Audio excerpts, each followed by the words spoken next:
¿Qué tal? Les habla Jorge Gestoso. Bienvenidos desde Quito. En el programa de hoy hablamos con el presidente Rafael Correa sobre la incidencia de los sectores estratégicos en el desarrollo del Ecuador. ¿Se ha dado vuelta el presidente Correa en cuanto al cuidado del medio ambiente a pesar de su discurso ecologista? Hablamos con el catedrático de la Universidad Andina, Pablo Ospina. En un primer momento había muchos sectores muy preocupados por los temas ambientales dentro del gobierno y tenían mucho peso político en Alianza País. Esos sectores se han ido separando o han ido perdiendo peso político. Y cada vez más hay un proceso más general que implica la centralización de casi todas las decisiones en el presidente de la República. Y en esa medida todos los demás empiezan a perder peso frente a las decisiones que él toma. Y él ha mostrado reiteradamente en muchas de sus intervenciones y en muchas de sus acciones que los temas ambientales son relativamente menos importantes que muchos otros temas que a él le preocupan más. ¿Por qué Ecuador, pudiendo producir 1 millón de barriles diarios de petróleo, sigue produciendo solo la mitad? Nuestros invitados evalúan cómo está la producción petrolera. Mal. Ecuador ha perdido una enorme cantidad de producción desde el 2007. Fundamentalmente la caída de producción que efectivamente se dio de 536 a 484 mil barriles por día se debió a la negativa sistemática de las compañías petroleras a renegociar los contratos. Si no se hacen inversiones cae la producción, razón por la cual se ve esa caída fundamentalmente porque las compañías sistemáticamente boicotearon la negociación petrolera. Un exministro y un actual ministro tienen visiones opuestas en cuanto a la exploración petrolera. No hay exploración, no la hace ni la compañía petrolera estatal, ni invita a que la haga. Cero exploración. Pero no nos cerremos y busquemos Petrovietnam, Petroangola, que son nuestros favoritos. Esas compañías, con todo respeto, no nos pueden aportar nada. 300 millones de dólares para exploración. Adicionalmente estamos por lanzar la 11ª ronda petrolera, o sea, 21 bloques petroleros que salen a exploración. La refinería del Pacífico es un megaproyecto de más de 10.000 millones de dólares que genera también entre el exministro de Energía y el actual una mega diferencia de opiniones. Una refinería en sí, y en cualquier parte del mundo, no aquí, no es en sí un proyecto de altísima rentabilidad. Es rentable razonablemente, pero ahí no está el beneficio. El beneficio está, en primer lugar, que se la hace en el Ecuador, que eso genera mano de obra, que nos va a permitir ahorrar divisas, que ahora con las importaciones que tenemos de derivados. Y en tercer lugar, con la industria petroquímica, siderúrgica, un puerto excelente como el de Manta y el mejor aeropuerto en Manta de América Latina, se va a formar un polo de desarrollo. Es un proyecto utópico, es un proyecto político, es un proyecto que nos vendió el presidente de Venezuela, el comandante Chávez a nosotros, y vendió otro proyecto igual en Pernambuco, en Brasil, a los brasileños, que no tienen ni pies ni cabeza y no tienen ningún futuro. El gobierno del presidente Correa heredó un sector eléctrico deficitario y ha puesto en marcha varias iniciativas para solucionarlo y cambiar la matriz energética del país. En el año 2007 recibimos un sector eléctrico caótico, sumido en una profunda crisis. Frente a esa realidad compleja, difícil, ha habido una gran cantidad de acciones que se han implementado. En el tema de generación, se están construyendo, solo en el año 2011 se iniciaron 8 proyectos hidroeléctricos que buscan duplicar la capacidad histórica instalada en proyectos hidroeléctricos. Me parece una orientación correcta. Sí, no solamente le permite a Ecuador contar con suficiente energía, sino también proteger mejor el medio ambiente. Es una energía limpia. Lo que no me gusta de esos contratos es que no son contratos en que se busca competencia, de que las distintas empresas, en base a los financiamientos de sus estados, pujen por un contrato. Son contratos que el gobierno negocia con las empresas estatales de otros países de manera individual y no estamos seguros que las condiciones sean las óptimas. En materia de comunicaciones, en las áreas de telefonía y conectividad, el gobierno afirma que se han producido avances significativos. En telefonía y en conectividad han habido logros muy importantes. Creo que son logros que toda la ciudadanía reconoce. El reconocimiento es a veces expreso y otras veces tácito. ¿Y se puede explotar la minería a gran escala siendo el Estado juez y parte? ¿Se puede poner en marcha este proyecto sin devastar el medio ambiente? Es un proyecto que ya no lo armaron bien de entrada. Entonces habría que pensar bien cuál tipo de minería. Minería a gran escala, ¿en qué zonas? Si es en una zona de biodiversidad, no. ¿Es una zona que puede enfrentar un impacto ambiental y solucionarlo? Sí. Para salir hacia el desarrollo, para dar ese salto al desarrollo, con responsabilidad, primero con el medio ambiente, o sea, la mejor tecnología, los máximos controles ambientales, nula contaminación del agua, indudablemente una responsabilidad económica con el pueblo ecuatoriano. El 80% de la renta petrolera para el pueblo ecuatoriano y el 52% de la renta minera para el pueblo ecuatoriano. Esto y más en el programa de hoy.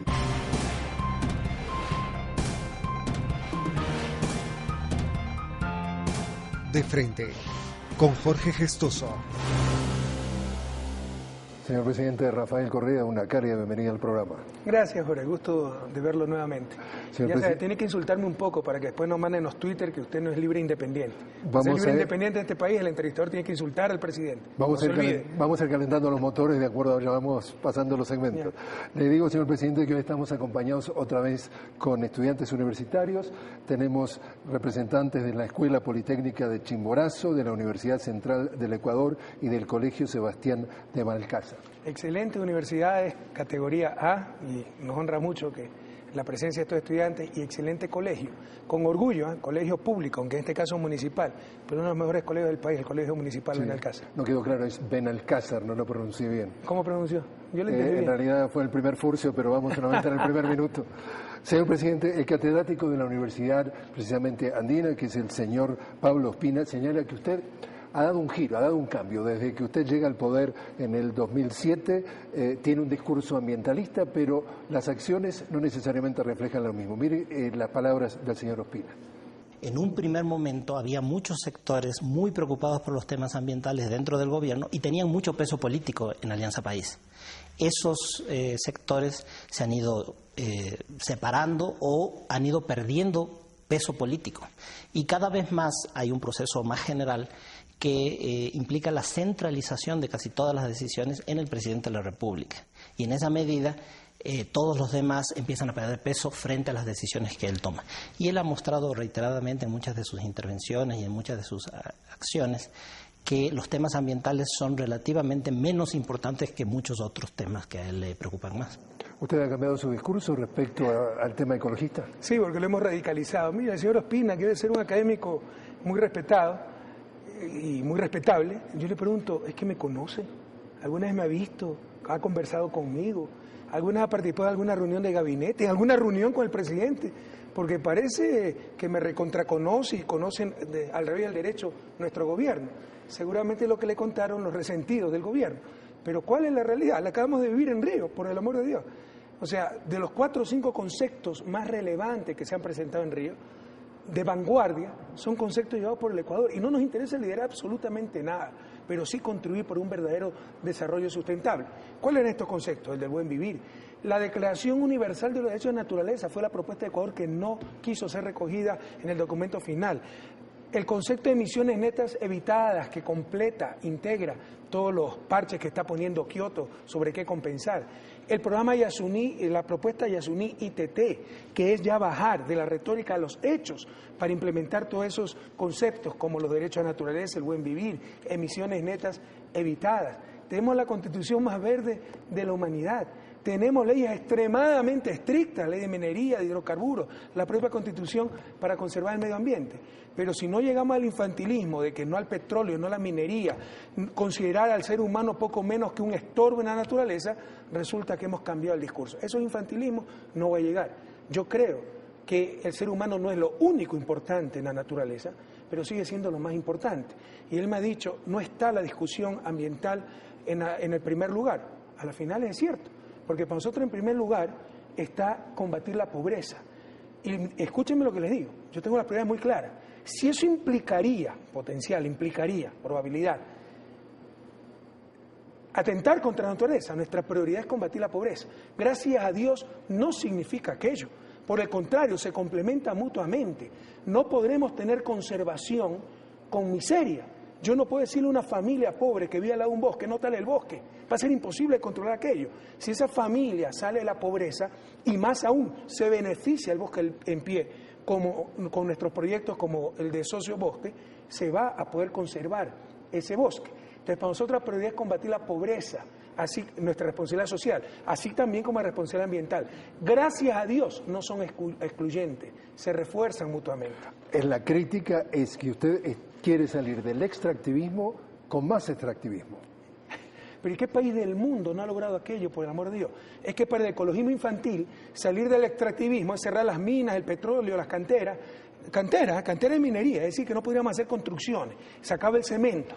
Y con eso no es que vamos a salir, probablemente salimos del extractivismo, pero para regresar a una economía recolectora, primitiva. Eso es lo que buscan, ganen elecciones y propongan eso al pueblo ecuatoriano. Yo creo que eso es irresponsable.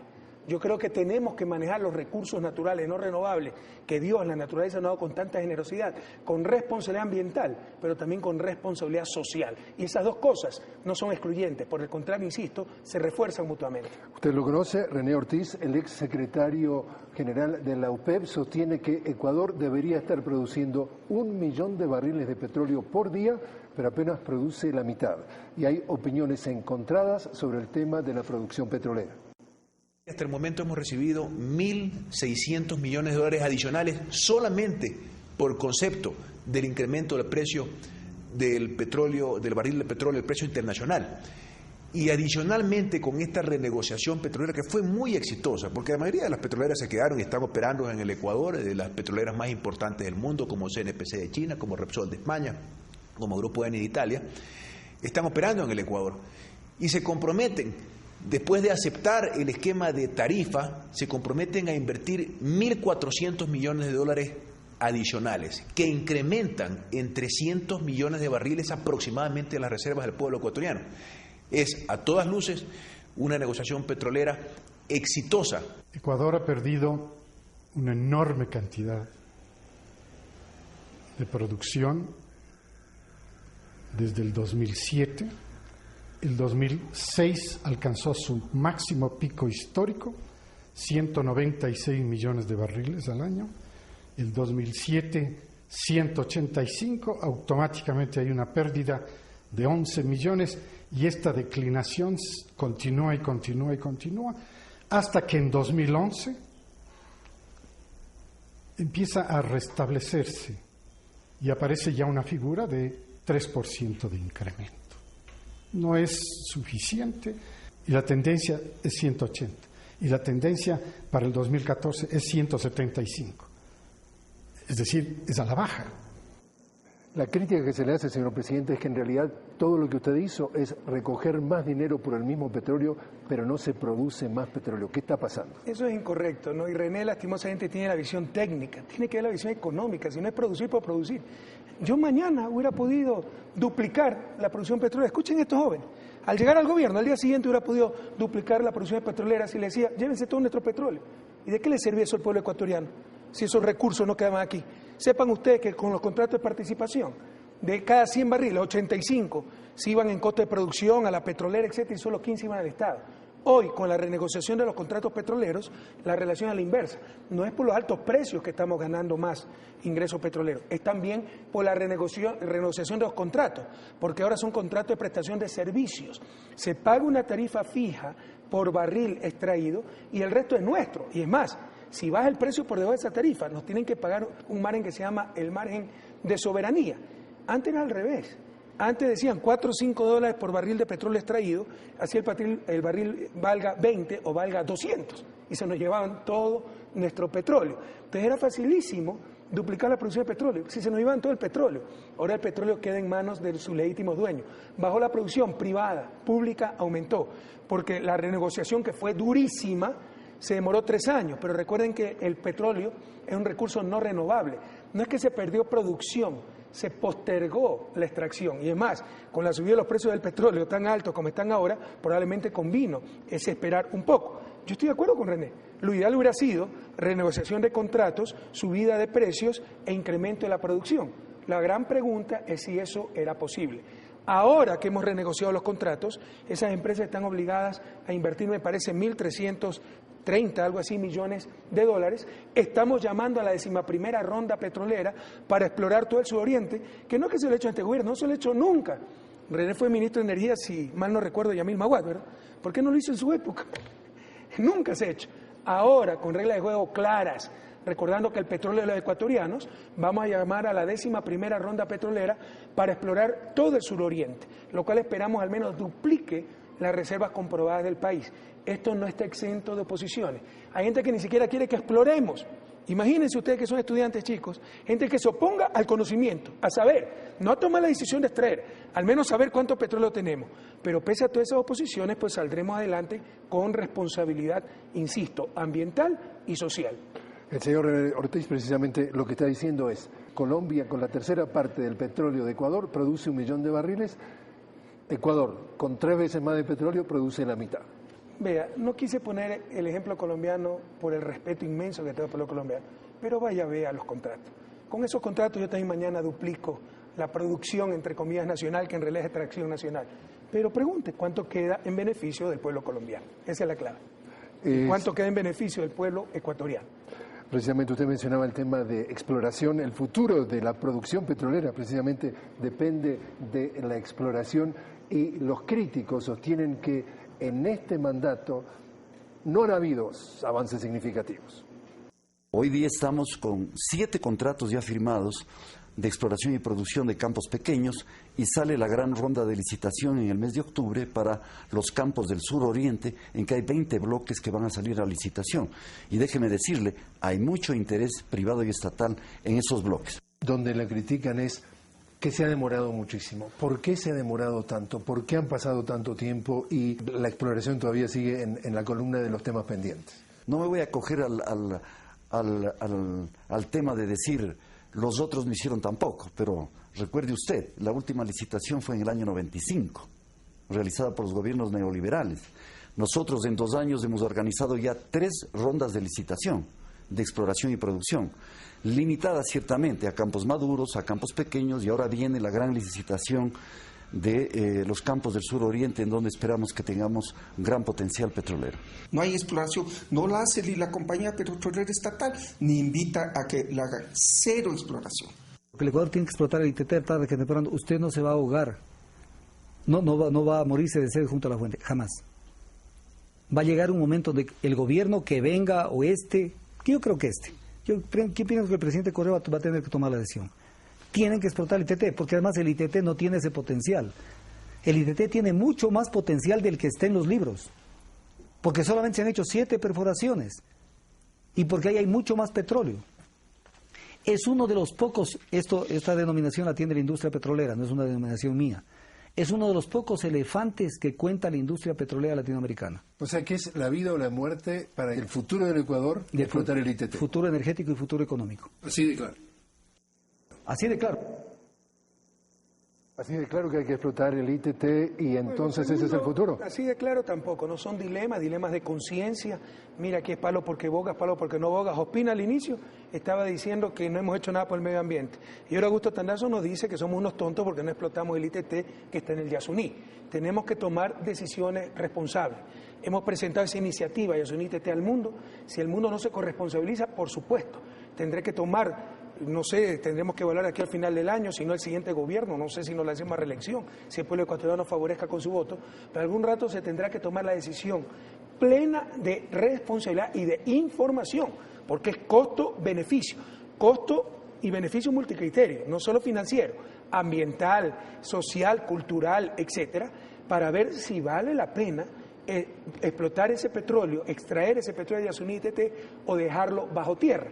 Hasta ahora les insisto, la iniciativa ha sido acogida, aplaudida por todo el mundo, pero las concreciones han sido muy pocas. Hay por lo menos, Augusto tiene razón, probablemente hay más, por lo menos a los precios actuales 14.000 millones de dólares que bien los necesita de urgencia el pueblo ecuatoriano para su desarrollo.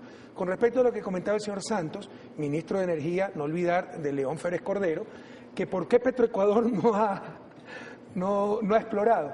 es que ya se olvidaron cómo despedazaron a Petroecuador. Si la querían destruir, sepan ustedes, queridos jóvenes, que Petroecuador era una empresa que no tenía presupuesto. No era una empresa, era una ley. Nunca fue empresa, hasta antes de nuestro gobierno. Le quitaron su capacidad de hacer presupuesto. El presupuesto se hacía finanzas y lo manejaba finanzas. Entonces, con esa capacidad de gestión la querían ahogar para privatizar todo. Parece que se le olvidó ya eso al señor Santos. Tuvimos que reestructurar, recuperar Petroecuador. Ahora es empresa pública, con autonomía de gestión. Y ahora con reglas claras y una Petroecuador fortalecida, podemos ir a la exploración del suroriente, que como bien decía Wilson, mal de muchos consuelo de tontos, pero no olvidar. Nos reclaman que en 5 años muy duros, donde recogimos un país hecho pedazos, no hayamos iniciado la exploración. ¿Y por qué no se hizo? Pues en los 15 años anteriores a nuestro gobierno, manejado por los que ahora critican tanto la política ecuatoriana, petrolera ecuatoriana. O sea que, si escuché bien, no escuché un no rotundo a la no explotación del ITT. Bueno, yo siempre he sido muy claro en esto. Presentamos la iniciativa ITT, a mí no me gusta, o sea, ojalá esto sea acogido por todo el Ecuador, pero sí me molestan las mentiras. La propuesta de la iniciativa ITT fue de un servidor.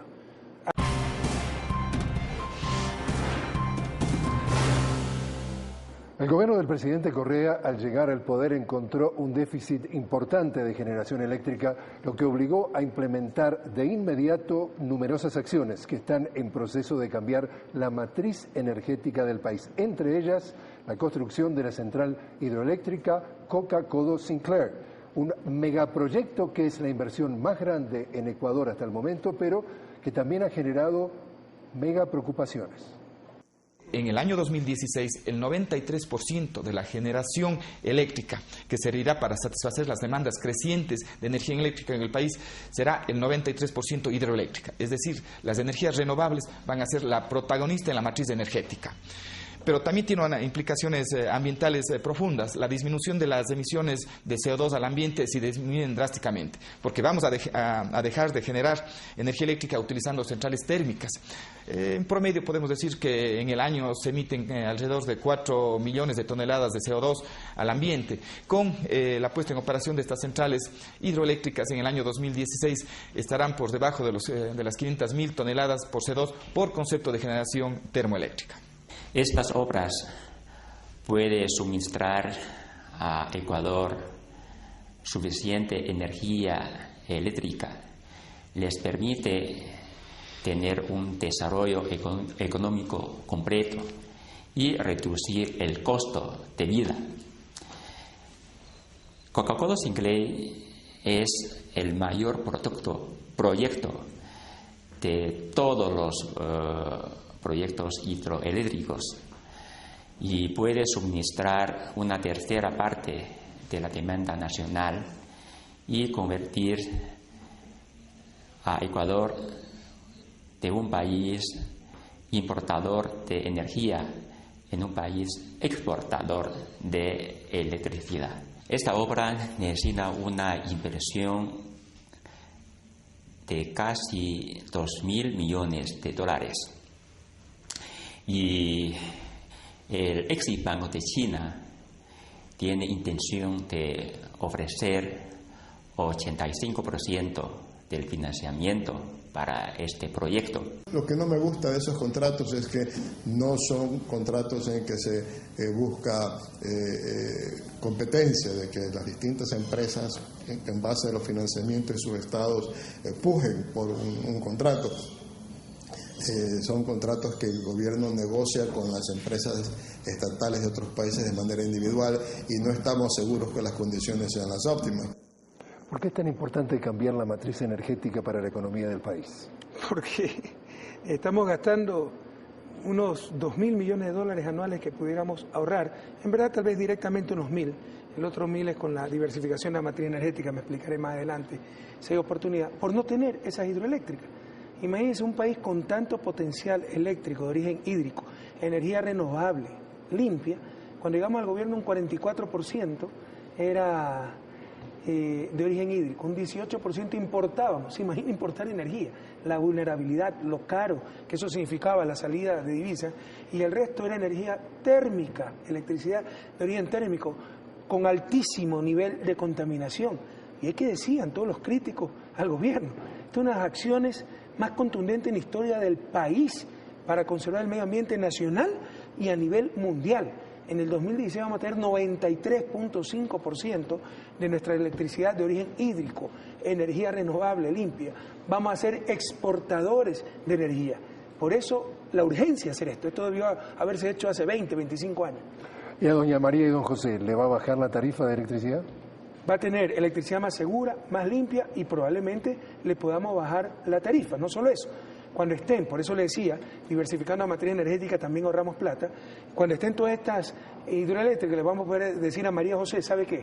Le regalo la cocina eléctrica, le regalo los 60 kilovatios que una familia tipo ecuatoriana necesita mensualmente para cocinar, pero ya no va a haber subsidio al gas. Y aún así nos sale más barato que el subsidio al gas, y gas que es algo altamente contaminante y peligroso para la familia.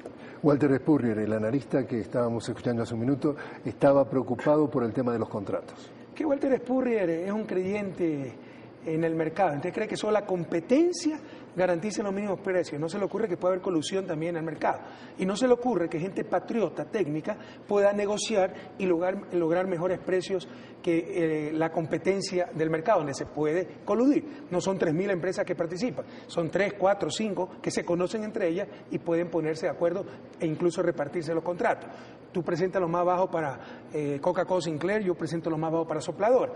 No se le ocurre eso porque tiene una fe ciega en el mercado. Yo no creo tanto en el mercado, tampoco creo tanto en el Estado, pero pueden tener la seguridad que aquí hay gente patriota que va a negociar hasta pelear el último centavo para beneficio del pueblo ecuatoriano. Y por último, incluso si se pudieran cometer errores, el error más grave es no tener pues las hidroeléctricas. Le insisto, cada día que no se tiene esas hidroeléctricas son $2 millones que le cuesta al pueblo ecuatoriano por importación de combustible. Entonces, lo más caro, pueden cometerse errores de negociaciones, pero lo más caro es no tener esa hidroeléctrica. Usted comentaba precisamente que el tema del petróleo es el que está permitiendo financiar todo este tipo de proyectos. El tema es que recientemente el petróleo ha caído en su precio y pasó el otro día, la semana pasada, o en días recientes, que bajó por debajo de los $79.90, que es el precio que ustedes han calculado para hacer su presupuesto. ¿Cuán preocupado está el presidente Correa de la caída del precio del petróleo y qué impacto podría tener en los planes económicos del Ecuador? Mira, primero, para esos ecologistas infantiles, perdone que especifique ecologismo infantil, porque yo me considero ecologista. Y revise, no hay gobierno en la historia del Ecuador que haya hecho más por la conservación del medio ambiente que este gobierno. Acabamos de mejorar de las peores gasolinas que tenía Latinoamérica.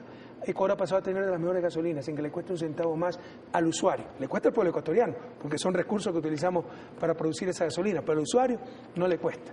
Pero si no lo hacen ellos, nada de eso sirve, porque en el fondo lo que he descubierto es que esta gente tiene un gran ego, tienen una soberbia inmensa, que ellos se creen los dueños de la verdad, del ecologismo, y todo el resto somos depredadores de la naturaleza. Allá ellos, la historia nos juzgará. En todo caso, por supuesto que estamos monitoreando siempre el precio del petróleo. Y hay gente que no le preocupa que caiga, está contenta de que caiga, para ver si así fracasa el gobierno, ¿no? A ese nivel llega su odio y su responsabilidad. Pero hasta ahora no hay problema. El país está bastante bien preparado para soportar razonablemente una caída del precio del petróleo.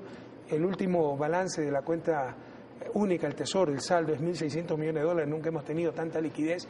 Con los buenos precios al principio del año tendrían que caer mucho más para no llegar al precio establecido en el presupuesto, y si bien llegó a $79, el petróleo ecuatoriano se está vendiendo con premio, es decir, el nuestro nunca bajó de los $80, y como usted bien ha dicho, $79 o $75 el precio en el presupuesto, y todavía no llegamos ni siquiera a ese nivel, peor por debajo de ese nivel, y con lo que hemos tenido en exceso a principios de año tendría que bajar mucho más para no completar lo establecido en el presupuesto. Y dentro de los recursos estratégicos del país, otro desafío que ha debido enfrentar el gobierno del presidente Correa han sido las telecomunicaciones y la conectividad. En telefonía y en conectividad han habido logros muy importantes. Creo que son logros que toda la ciudadanía reconoce. El reconocimiento es a veces expreso y otras veces tácito. La gente hoy en día no se queja de que no tiene servicios. Usted va por todo el país y la gente se siente bien servida en las principales ciudades, incluso donde no son principales ciudades, en los cantones, a diverso nivel de entrada de poblaciones que usted puede llegar. Siempre hay internet, siempre hay telefonía, muchas veces por condiciones geográficas esto no puede suceder 100%, ¿no? Pero en la gran mayoría, más del 90% de la población, la gente primero siente que ahora sí tiene servicios. Precisamente la penetración de la telefonía celular mayoritariamente privada en el país es muy alta en comparación con otras naciones, pero no así la telefonía fija y de banda ancha de Internet, que son manejados principalmente por empresas estatales. La pregunta entonces, señor presidente, es ¿qué se está haciendo al respecto? Permítame añadir a mi respuesta anterior que faltó algo fundamental. Con esa hidroeléctrica vamos a reducir 4 millones de emisiones de CO2 a la atmósfera. Estamos en 4,5 millones, vamos a tener menos de 500,000. ¿Qué mejor contribución al medio ambiente? ¿Y de dónde viene esa contribución? Del petróleo, porque no pudiéramos construir esa hidroeléctrica sin los ingresos del petróleo. Entonces es una muestra clara de cómo, manejando bien los recursos naturales no renovables, podemos conservar el medio ambiente, no perjudicarlo. Ojalá esta discusión no sea visceral, sino con corazón y con inteligencia. Con respecto a su pregunta, lo están haciendo maravillosamente bien las empresas públicas. Por supuesto que todavía no tenemos suficiente penetración de telefonía fija, pero hemos aumentado 800,000 líneas por este gobierno. Antes era mucho peor. Por supuesto que todavía no podemos llegar con Internet y banda ancha a todos los rincones de la patria, pero antes no había una escuela con Internet banda ancha. Hoy tenemos cerca de 3.000 con Internet banda ancha, tiempo completo y con acceso a la comunidad. Los pasos que se han dado en este sentido han sido gigantescos. Cuando llegamos al gobierno, un servicio de banda ancha fácilmente le costaba $100, ahora tenemos $16, $18, es decir, accesible a la familia de clase media. Mejoramos muchísimo la capacidad porque hicimos una negociación muy buena con una de las telefónicas para que nos ponga telefonía móvil, un cable submarino. Entonces eso se está avanzando a pasos agigantados. Mire lo que nos dice Diana Amores Moreno vía Twitter. Quiere saber si restringir la importación de teléfonos celulares inteligentes conocidos como smartphones, ella dice, entre comillas, por razones ambientales, pero promover la megaminería de cobre no es una doble moral. No, en absoluto, es coherencia, sino que algunas veces no se entiende. Estamos consumiendo más celulares, 1.3 por habitante, que los países ricos, desarrollados, que están consumiendo 0.8. ¿Usted cree que hay derecho a desperdiciar el petróleo, los ingresos petroleros, las remesas de migrantes en consumo suntuario, porque no es consumo básico? Además del problema real de reciclar todos esos aparatos. El país todavía no está en capacidad de ese reciclaje. No tenemos sistema de reciclaje que, por si acaso, para que lo que le echen la culpa al gobierno de esto, es responsabilidad municipal, si no se ha enterado, pero creo que es responsabilidad de todos, básicamente. Y con respecto a la minería, como le he demostrado, manejando adecuadamente los recursos de la minería, que no es desperdiciar plata en celulares con ducha que los cambian cada 3 meses, la plata de nuestro petróleo, de nuestros recursos naturales, etcétera, sino ganar divisas para el desarrollo ecuatoriano. Con eso pues podemos construir las hidroeléctricas para evitar emisiones de CO2. Y el impacto ambiental se puede recuperar hasta el 95%. Entonces yo les agradecería a la compañera, no recuerdo su nombre, Diana, que investigue bien, para que vea y no se deje engañar. ¿Cuánto el impacto ambiental de la minería se puede recuperar? ¿Cuánto del agua? Necesita mucha agua la minería, pero se recicla el agua. La minería moderna no utiliza químicos que envenenan el agua. Son cuentos de alguna gente que no quiere la minería, pero no quiere petróleo. No quiere nada, solo exigir y tirar piedras para exigir. Y así no se va a desarrollar el país. Se va a desarrollar inteligentemente el país. Tenemos otro estudiante, señor presidente, este es de la Escuela Politécnica de Chimborazo, que tiene una pregunta para usted. Señor presidente, muy buenas noches. Mi nombre es Roger Rodríguez, estudiante de la Escuela Superior Politécnica de Chimborazo. Recibo a usted un cordial saludo a nombre de todos los estudiantes que la conformamos. Mi pregunta es posible, señor presidente, crear un fondo que nos permita a nosotros los estudiantes desarrollar programas de generación eléctrica, de energía eléctrica con recursos renovables que vaya acorde con la protección del medio ambiente y la búsqueda del summa causa? Bueno, sí, y los tenemos. Y hemos mejorado, pero necesitamos mejorar mucho más. Eso es ciencia y tecnología. El país está, cuando llegamos al gobierno, en un 0.2 en ciencia y tecnología. Hoy estamos en 0.5, 0.6% del PIB. Lo que recomienda UNESCO al menos el 1%. Esperamos en el 2013 ya llegar a ese 1%. Y eso implica fondos para proyectos de ciencia y tecnología. Y una de las prioridades es energía limpia y renovable. Ya existen esos fondos. La SPOCH puede presentar el proyecto, ustedes pueden presentar ese proyecto. pero el país tiene que hacer, y digo el país porque no es plata del gobierno ni de Rafael Correa, tiene que hacer un inmenso esfuerzo para que haya mucho más fondos en ciencia y tecnología, sobre todo aplicable y sobre todo en el campo de energía renovable.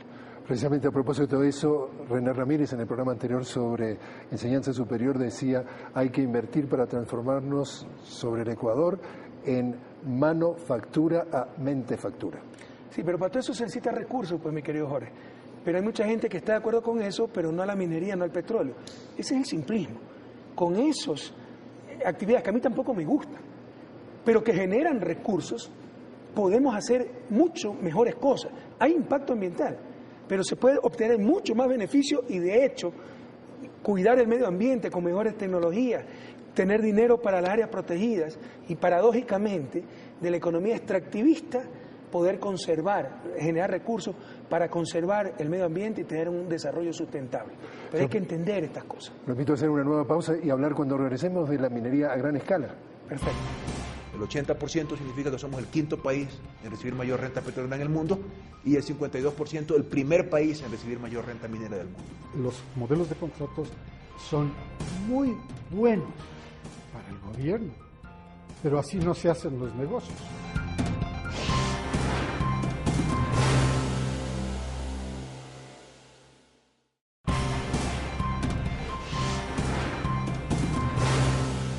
Bajo el gobierno del presidente Rafael Correa se iniciaron los proyectos de la minería a gran escala y con ello también surgieron los cuestionamientos. Es un proyecto que ya no lo armaron bien de entrada. Entonces habría que pensar bien cuál tipo de minería. Minería a gran escala, ¿en qué zonas? Si es en una zona de biodiversidad, no. ¿Es una zona que puede enfrentar un impacto ambiental y solucionarlo? Sí. Para salir hacia el desarrollo, para dar ese salto al desarrollo, con responsabilidad, primero con el medio ambiente, o sea, la mejor tecnología, los máximos controles ambientales, nula contaminación del agua, indudablemente una responsabilidad económica con el pueblo ecuatoriano. El 80% de la renta petrolera para el pueblo ecuatoriano y el 52% de la renta minera para el pueblo ecuatoriano. El 80% significa que somos el quinto país en recibir mayor renta petrolera en el mundo y el 52% el primer país en recibir mayor renta minera del mundo. Los modelos de contratos son muy buenos para el gobierno, pero así no se hacen los negocios. Los negocios se hacen con un principio universal que se llama win-win, ganar, ganar, ganan todos, ganan los unos y ganan los otros. Entonces, hay que darle un impulso mayor a la inversión, está en las manos del gobierno nacional. Precisamente el gobierno nacional es el que muestra orgullo de haber diseñado los contratos mineros que mayor renta están generando que cualquier otro estado. Pero la pregunta es, señor presidente, ¿no es esto precisamente la causa del retraso en la firma de contratos, por ejemplo, sí, en esta mina de oro de la empresa canadiense Kinross que aún no se ha concretado? Sí, ya le digo, si es por mejorar las cifras macroeconómicas, mañana pudiéramos tener una gran explotación minera si regalamos todo el mineral, pero eso no lo vamos a hacer. Estamos negociando en forma extremadamente dura. Y tiene razón lo que dice René Ortiz, la Constitución es durísima, la ley de minería es durísima y los contratos es durísimos en cuanto a repartición de utilidades, en cuanto a cuidado ambiental, etcétera. Y por eso esto se ha demorado más de lo previsto, pero estamos cuidando el ambiente y los recursos del pueblo ecuatoriano. Pero usted de repente escucha uno de estos contreras y que se llaman ecologistas o cualquier cosa y dice que estamos regalando nuestra minería. Con respecto a lo que decía Augusto Tandazo, incluso si fuera en una región de alta biodiversidad, hay que hacer análisis costo-beneficio, multicriterio, de acuerdo, pero costo-beneficio. Pero el proyecto Mirador, el proyecto que pese a lo duro de los contratos, la ley de la Constitución, y de acuerdo a René Ortiz, no van a haber interesado. Ya se firmó, ya es una realidad. Esta es una zona intervenida en la cordillera del Cóndor, no nos engañemos, no es bosque primario, no es nada. Ya está intervenida ese sector. Y con respecto al Twitter que mandaron hace un momento Dianita, que seguramente es una joven ciudadana bien intencionada, no podemos caer en esos simplismos, ¿no? No es doble moral restringir la importación de celulares, pero desarrollar la minería, restricción de celulares, consumo suntuario, minería, recursos para el desarrollo, para exportación, divisas. Y si como nos quieren decir, esto es excluyente del agua limpia, de los bosques, ¿cómo Canadá puede ser una potencia minera y tener la mayor reserva de agua dulce del mundo y tener una de las mayores cantidades de bosques, mayor cantidad de bosques del mundo. Entonces ya no nos engañemos, por el contrario, una explotación responsable de los recursos naturales no renovables, además de que ayuda a un país en forma decisiva a salir de la pobreza, como el caso de Australia, puede ayudarlo precisamente a cuidar su medio ambiente. Sabemos que hay numerosos contratos en marcha, pero 2 o 3 que están prácticamente materializados. ¿Cuál es el panorama? ¿Cuál es el futuro? ¿Cuál es el vaticinio? Que se está negociando muy duramente, al igual que el petróleo, cuando reclamaban que la producción disminuyó y miren Colombia cuánto aumentó. Yo también, si regalo mi petróleo, mañana duplico el ingreso petrolero y la producción petrolera. Si regalo el oro, el cobre, duplico, pues, que duplico, multiplico por 1000 la producción y extracción de oro y cobre. ¿Pero qué nos sirve eso? Tan solo para poner una cifra macroeconómica. Lo que nos interesa es el bienestar del pueblo ecuatoriano. Y esto, Jorge, tenemos que discutirlo con mucha seriedad. Por ejemplo, minería versus agua, falso. Se llegó a decir en el proyecto Quinzacocha que si había filtraciones se quedaba sin agua Cuenca porque Cuenca cogía su agua de las 3 lagunas, Quinza, Estrés, Quicho, Cocha, Laguna, 3 lagunas, cuando el proyecto minero está 300 metros más abajo. O sea, la filtración tenía que caer para arriba. Y esas tonterías, a punto de repetirse, la quieren mostrar como verdad. Entonces no podemos ser tan deshonestos. Esto tiene que discutirse inteligentemente y con buena fe. No hay la susodicha exclusión entre minería y agua. Por el contrario, el mayor factor contaminante del agua no es ni de lejos la minería que ya existe. Minería ilegal, minería artesanal, con tecnología muy primitiva, que tenemos que mejorar, porque eso sí está contaminando el agua. Pero ni de lejos es la minería, y peor la minería a gran escala. Son las aguas servidas de las ciudades. Y para resolver ese problema necesitamos miles de millones de dólares que precisamente nos lo puede dar una minería responsable, social y ambientalmente hablando. En este tema de la minería a gran escala, el crítico, el señor Pablo Ospina, el catedrático de la universidad, nos dice que el Estado no puede ser juez y parte, y lo dicen estas palabras. El problema de fondo es que una cosa es que se hagan actividades mineras, otra cosa es que plantees que la actividad minera va a ser el eje de la transformación y del cambio y de la salida del Ecuador de la pobreza. Si lo conviertes en eso, ¿cómo la vas a controlar si dependes de sus réditos? ¿Cómo vas a decir que no se la puede hacer por razones ambientales o porque hay que proteger el agua o porque hay que proteger un área protegida, si es que tus rentas, tus impuestos dependen de esa misma actividad que debes controlar? Esta idea de que los controlados no deben estar en las instancias de control se aplica perfectamente al Estado. El Estado se vuelve un socio de las empresas en lugar de volverse un controlador de las empresas. Su reacción, señor presidente. No tiene ningún sentido lo que habla, porque con esos criterios no podría el Estado controlar nada, pues petróleo, nada de eso, porque todo le genera ingreso, impuestos, y en todo va a ser juez y parte, de acuerdo al señor Ospina. Eso no tiene sentido. El problema no está en eso, el problema está en elegir bien. Por supuesto, si viene un gobierno irresponsable, va a ser socio de las empresas como era antes. Nosotros vamos a ser controladores de esas empresas para beneficio del pueblo ecuatoriano. Profundizando precisamente lo que dice el señor Ospina, le leo textualmente lo que él afirma y dice: proponerse cambiar el modelo extractivista, acentuando la dependencia frente a los recursos provenientes de la extracción, es una paradoja que no se soluciona por la buena fe de líderes esclarecidos. ¿Por qué en el pasado resultó tan difícil, como se decía en la época, cosechar el petróleo después de haber cosechado tantos dólares? Por la sencilla razón de que estas actividades económicas no solamente dejan dinero en los bolsillos, sino que tejen estructuras de poder. Y continúa diciendo Ospina: crean cimientos económicos casi inexpugnables de poderosos intereses y de enmarañados lazos políticos. Bueno, con ese criterio no habría producción petrolera en el mundo. Que el señor Ospina está partiendo de una visión escéptica, yo diría hasta con mala fe, tal vez en base a la experiencia de gobiernos anteriores. Por eso le digo, nada va a funcionar bien con gobiernos corruptos.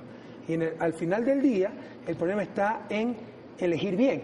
Porque si fuera cierto lo que dice el señor Ospina, no hubiera petróleo en Noruega, pues.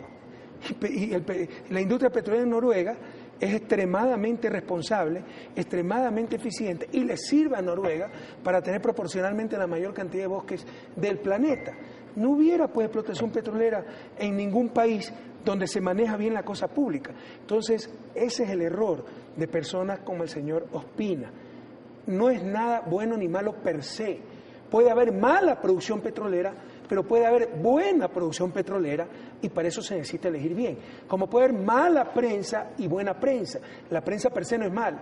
Puede haber mala prensa y buena prensa. Siempre pongo este ejemplo, lo ponía en la universidad de mis estudiantes.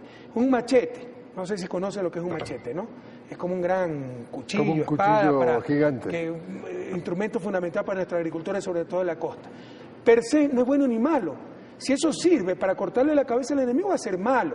Si sirve para cortar la hierba y abrir camino a los demás que vienen detrás, es extremadamente bueno. Entonces es el error del señor Ospina y de muchas personas de su tendencia.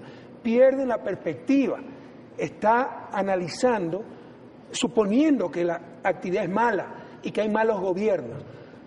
La explotación petrolera puede ser muy mala, pero puede ser muy buena, como en Noruega. La explotación minera puede ser muy mala, como en algunos sitios de África, algunos sitios de Latinoamérica, o puede ser muy buena, como en algunos sitios de Latinoamérica o como en Canadá. Nosotros vamos a hacer esa actividad muy buena, tanto petrolera cuanto minera, pero no podemos caer en esos sesgos de creer que todo es malo per se. Señor presidente, tenemos otra pregunta esta vez de una estudiante, es del colegio Benalcázar, y ahora lo pronuncié bien. Sí. Un saludo, presidente, de parte del Colegio Benalcázar. Mi nombre es Jairén Noriega y formo parte del grupo de estudios políticos y estratégicos iniciales de la institución. Economista, sabemos que existen diversos grupos en el país que critican fuertemente a la explotación minera. La pregunta es, desde su punto de vista, ¿cuáles de estos argumentos son ciertos y, sobre todo, qué medidas tomará el gobierno nacional para reducir el impacto ambiental? ¿Eres de qué grupo? Perdóname, Jair. Grupo de formación política en estudios estratégicos iniciales del Colegio Benalcázar. Suena súper importante, muy bien. Mira, mi querida Jair, por eso hay que ser responsables para informarse. Yo cuando llegué al gobierno no sabía mucho de minería. Y es más, estaba más cerca de los discursos como el señor Ospina, que seguramente es muy amigo de Alberto Acosta, que escribió, le llama al petróleo la maldición del petróleo. Claro, si lo manejan gobiernos corruptos puede ser una maldición, pero vayan a otros países y puede ser una bendición. Y eso depende de nosotros. Entonces, pero nos informamos, hablamos, investigamos, porque debemos ser responsables. Y sí te puedo decir que un 90% de lo que se dice no es verdad. Una relación excluyente entre minería y agua. La minería envenena el agua, no es cierto. La minería moderna no usa químicos, utiliza mucha agua, pero recicla el agua. Que la minería es el principal factor contaminante en nuestros ríos. Hay minería ilegal que está contaminando nuestros ríos. No la minería de gran escala, que ni siquiera tenemos, y con tecnología esto no tiene por qué ser cierto. Pero en realidad, lo indudable es que el mayor factor de contaminación de nuestros ríos son las aguas servidas de las ciudades. Quito contamina el Machángara, todavía bota el agua servida al Machángara. La Tacunga al Cutuchi. ¿Y sabes cuánto cuesta el sistema de agua servida de la Tacunga? Solo la Tacunga, que es una ciudad pequeña, $60 millones para no contaminar el Cutuchi y con eso no contaminar el Pastaza, porque el Cutuchi es afluente del Pastaza. Debemos ser inteligentes. ¿Qué es lo que tienen razón? Que hay impacto ambiental en la minería, como hay impacto ambiental en este set, como hay impacto ambiental en el edificio del Colegio Benalcázar, porque antes ahí seguramente había vegetación.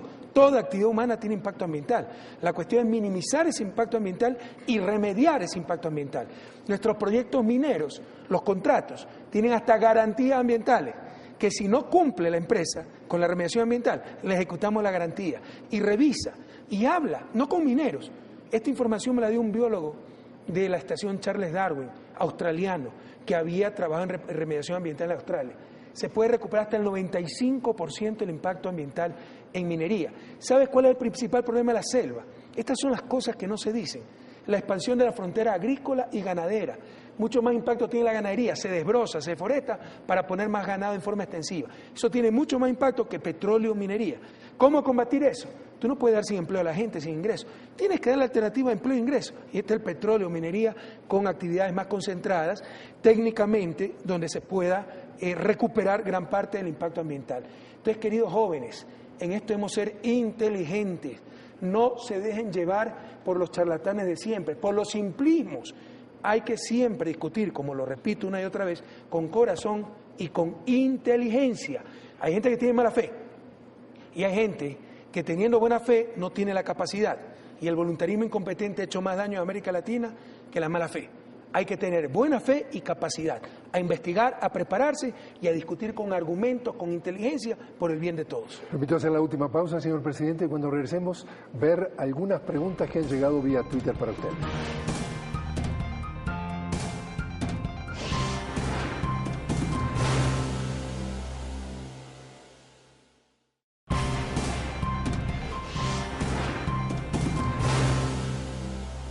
Continuamos hablando con el señor presidente de Ecuador, Rafael Correa, sobre la incidencia de los recursos estratégicos en el desarrollo del país. Y señor presidente, nos han llegado numerosas preguntas vía Twitter que queremos compartirlas con usted. Veremos entonces algunas de ellas sobre los tantos temas que genera este programa. Nos han llegado de todas partes del país, incluso de afuera. Por ejemplo, tenemos esta pregunta que dice Jonás Bravo: ¿es verdad que si nos quedamos sin petróleos, nos quedamos sin financiamiento? ¿Qué recursos podrían suplir el petróleo? Bueno, pero primero quiero recordarte, Jorge, que todavía no me insultas, todavía no debates, todavía no te escuchas a ti mismo, así que después del programa me va a llegar a los Twitter que no eres libre ni independiente. Todavía no hemos terminado. Tienes que insultarme de vez en cuando. Ya, todavía no, todavía tiene tiempo.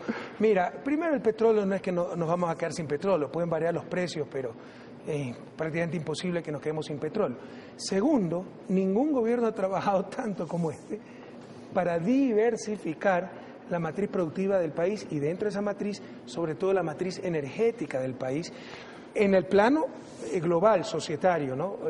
Diversificar las actividades en el país. Y en el plano público, diversificar la fuente de financiamiento. Hoy es muchísimo más importante que el petróleo, a diferencia de como era antes, los ingresos tributarios. Y de hecho, los ingresos petroleros han aumentado porque aumentó el precio, pero los ingresos tributarios han más que duplicado.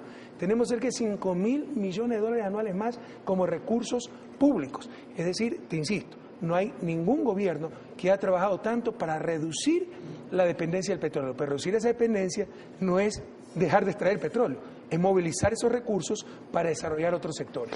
Tenemos, por ejemplo, de los tantos que nos llegan, veamos, por ejemplo, este que nos vea Giovanna Montero, dice: ¿qué opina de las centrales de generación termoeléctrica para evitar el desperdicio de combustibles en mecheros? Seguramente se refiere a lo que estamos haciendo en Amazonía, donde se quemaba el gas. Se quemaba y esa es una fuente de contaminación inmensa y nadie decía nada. Y además era como quemar dólares, porque eso es energía. Ya tenemos en Petroamazonas, en algunas petroleras, termoeléctricas que se alimentan de ese gas, que antes se quemaba y contaminaba muchísimo el medio ambiente. Ahora contamina mucho menos y genera energía eléctrica. Pero acabamos de recibir, me parece, eran centrales, bueno, no, finlandesas me parece que son, ya por el río, precisamente por el eje Manta-Manaos, por río, para la Amazonía, nuevas centrales termoeléctricas para evitar que se queme ese gas, aprovechar ese gas y que genere energía eléctrica. Uno de los tantos que nos han escrito dice Augusto Bustamante: ¿cuál va a ser la política para desarrollo de energía eólica, solar, biomasa, geotérmica? En todo eso estamos avanzando. Por primera vez en nuestro gobierno el país tiene proyectos de energía eólica, ya realidades. Tenemos ya uno en la isla San Cristóbal, en las Galápagos. Estamos construyendo otro 2.4 megavatios en Baltra y estamos construyendo uno de gran tamaño, 16.5 megavatios en Loja, que se llama Bionaco, y es el único proyecto eólico en América Latina de altura, porque eso está a unos 2.000 y pico metros de altitud. Estamos haciendo los estudios, lo que pasa es que no había nada para proyectos geotérmicos, por lo menos 3, Chachimbiro, el Chile, que es binacional. Lo que pasa es que eso demora años, porque hay que hacer estudios a través del tiempo para ver la capacidad de energía que se puede obtener de origen térmico desde la Tierra, ¿no? Sobre todo en zonas volcánicas.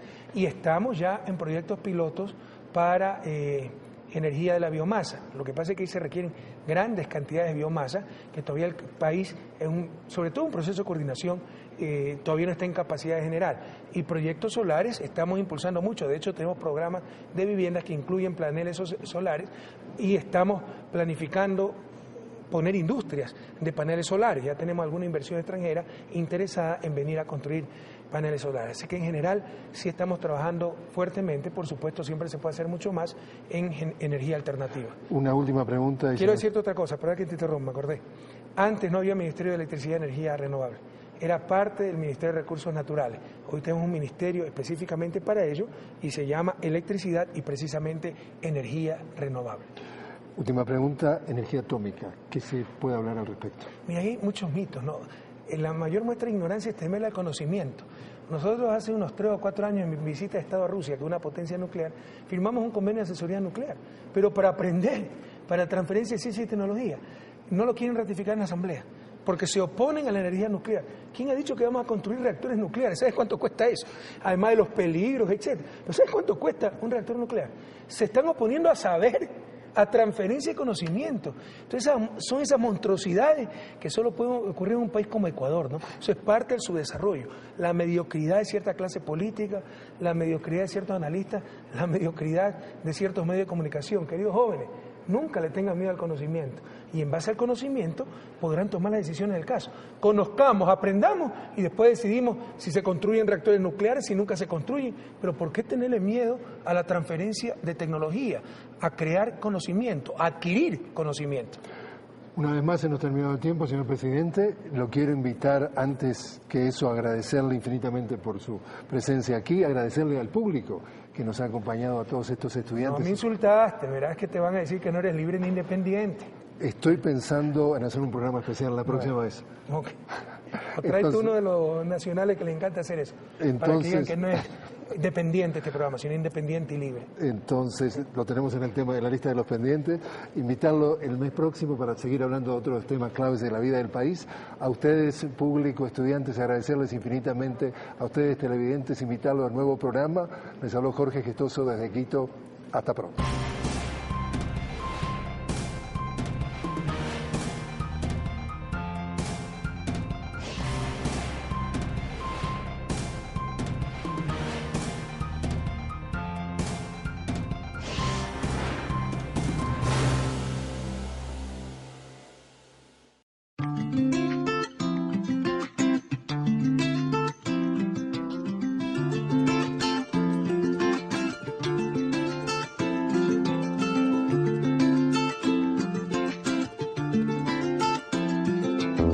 ¿Cómo será la patria que construimos con este sacrificio y esta esperanza? ¿Cómo será la vida sin el martirio de ver a la pobreza acechando el alma? ¿Cómo será la patria cuando los niños jueguen con la guitarra de la alegría? Debemos consagrarnos toda la vida para que no anochezca a mitad del día. ¿Cómo será la patria sin las hogueras donde se calcinaron huella y camino? ¿Cómo será la patria sin los puñales que en el pasado hirieron hasta el destino? ¿Cómo será la patria sin la violencia? ¿Cómo será la patria sin los traidores? ¿Cómo será la vida sin la tristeza que nos causaron sátrapas y opresores? Mi sueño, desde la humildad de mi patria morena, es ver un país sin miseria, sin niños en la calle, una patria sin opulencia, pero digna y feliz. Una patria amiga, repartida entre todos y todas.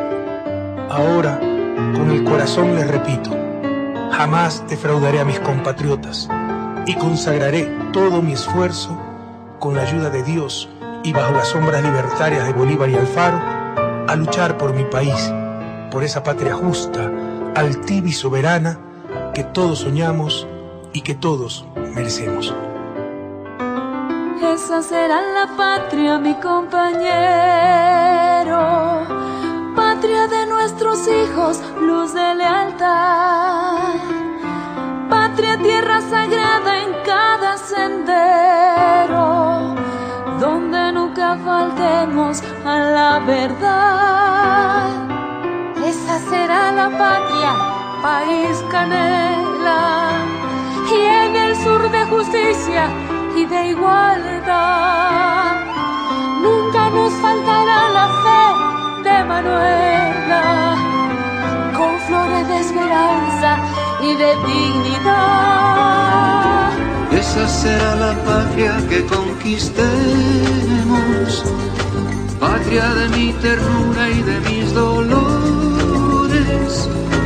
Nunca más la miseria, nunca el olvido, nunca más agonía en tus tricolores. Patria de dignidad y luz combatiente, patria de juventud con alas al viento, patria por siempre libre e independiente.